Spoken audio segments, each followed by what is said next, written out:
Hi there, welcome to Zookbinders. Today we're going to talk about designing wraparound covers. First, let's start off by figuring out the dimensions of our cover file. Go to zookbinders.com and scroll all the way down to the very bottom. Under Tools, click on Design Your Cover. Then click on Design with Cover Calculator. The dimensions of your cover file depend on a couple of album details. Select the album type from the drop-down. Then select the album size. For this demo, I'm going to choose a 10 by 10 album size. Then choose the number of spreads. Keep in mind that if you change the number of spreads in your album, you might have to make some slight adjustments to your cover file. I'm going to choose 15 spreads. You'll see three different sets of dimensions pop up. The first is Wraparound, regular. This is our luster book with the standard pages. Then the dimensions for a wraparound cover with a thick page luster book. And then the dimensions for a leather spine. Let's just do the standard dimensions. I'm going to open a new file in Photoshop and make sure that my file is exactly those dimensions.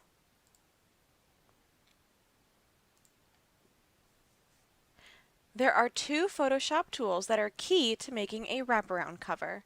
The first are the rulers, on the top and on the left side. If you don't see your rulers open, you can go to View and select Rulers. If you have a different version of Photoshop, the menu might look a little bit different, but there will be a way in the menu to turn the rulers on. The rulers allow us to make guidelines. If you click on the ruler, hold it down and drag, you can place a guideline in your document. If you don't see these guidelines, you can go back to View, go to Show, and make sure the Guides is checked. The shortcut for this is Control and semicolon. How do we know where to place our guidelines?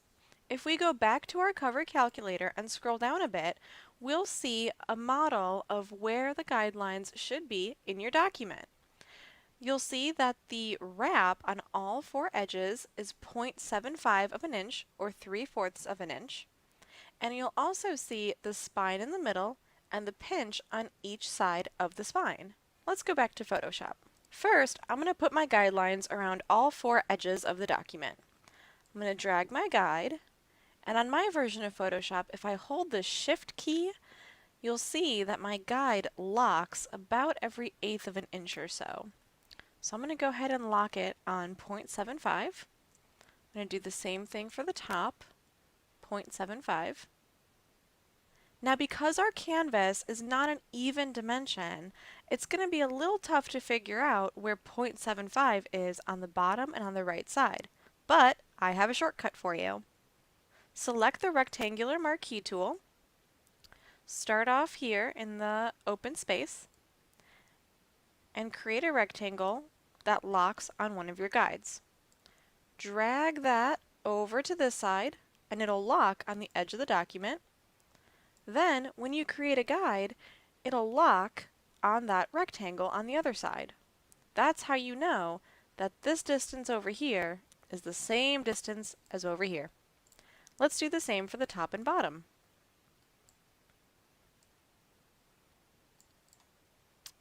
Perfect! Now we have our wrap guide on all four edges. Next, let's do the spine and pinch guidelines. A shortcut to figuring out where these guidelines go is to follow this basic rule of thumb. Take your album size, in this case 10 by 10, so we'll take 10 inches, and then add 0.75 to that for your first guideline. Then I'm going to take my album size again, 10 inches, and add 0.25 to that for my second guideline.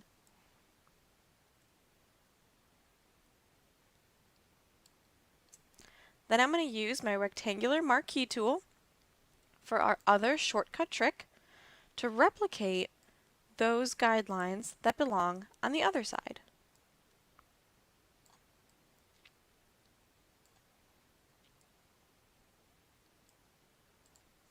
Now we're all done. We've created guidelines to show us where the spine of the album will be, where the front pinch will be, where the back pinch will be, and the wrap on all 4 exterior sides. Now we get to drop in our image. I already have the photo that I want to use open, so I'm going to take it out of my screen and overlap it like that. Then I'm going to use my Move tool, and I'm just going to drag that right into our canvas.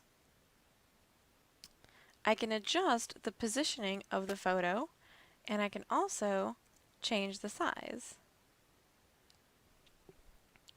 Now this photo is great for a full wrap cover. What I mean by that is we see the photo on the front, it wraps all the way around the spine, and it covers the entire back cover. How do I make sure that my image is centered where I need it to be? I'm going to use my rectangular marquee tool. I'm going to select that distance, and then when I drag a guideline, the guideline will lock in the center position of this distance. I can do the same thing for figuring out the vertical center. Now we have plenty of room down here to add some text, or we can add text up here. It's really up to you, or we can leave the photo the way it is now. Here's what my finished cover looks like. It is best practice to leave a little bit extra room away from these guidelines for your text. Here's another example of a different wraparound cover design. In this case, my photo didn't quite stretch all the way to cover the back half of the book, so I added a black gradient. We do sometimes recommend black just because it'll blend in with the back inside cover of the book, but of course this can be any type of texture, color, or style that fits your album best. Once you're done designing your cover, simply save it as a JPEG and use that file to upload into our ordering system. For more questions, you can call customer service at 800-810-5745 or send us an email to customerservice@zookbinders.com and we'll be happy to help.